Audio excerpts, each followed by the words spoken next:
Hey guys, good morning. നമുക്കിന്ന് അമ്പലത്തിൽ പോയിട്ട് വന്നാലോ? അങ്ങനെ രാവിലെ 6:30 കണി പോലും കാണാത്ത ഞാൻ ഇന്ന് രാവിലെ എണീറ്റ് അമ്പലത്തിൽ പോകാൻ നിൽക്കുകയാണ്. എൻ്റെ അമ്മമ്മ എല്ലാ ദിവസവും അമ്പലത്തിൽ പോകലുണ്ട്. പക്ഷെ ഞാനിപ്പോൾ കുറച്ച് കാലമായി ആ വൈക്കൊക്കെ പോയിട്ട് ഇടയ്ക്കിടയ്ക്ക് പോയി പുള്ളിനെ ഒന്ന് സോപ്പ് ഇട്ടിട്ടില്ലെങ്കിൽ ശരിയാവില്ല. അങ്ങനെ പോകുന്ന വൈക്കാകുമ്പം എനിക്ക് മുല്ലപ്പൊക്കെ പറിച്ച് അങ്ങനെ അതൊക്കെ തലയിൽ വെച്ചിട്ട് ഞാൻ പോവുകയാണ്.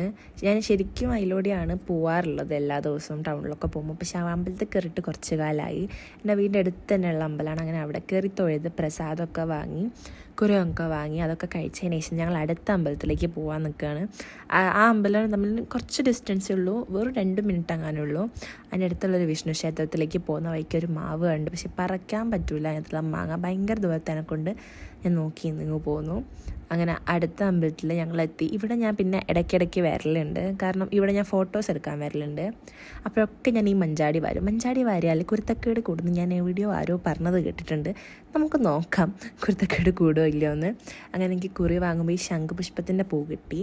ഈ പൂ കിട്ടിയാൽ എന്തെങ്കിലും ആഗ്രഹിച്ച് തലയിൽ വെച്ചാൽ അത് നടക്കുന്ന പറയാം. അത് കിട്ടിയ സന്തോഷമാണ് എൻ്റെ മുഖത്ത് കാണുന്നത്. അങ്ങനെ അതൊക്കെ കഴിഞ്ഞ് ഞങ്ങൾ നേരെ വീട്ടിൽ പോയി.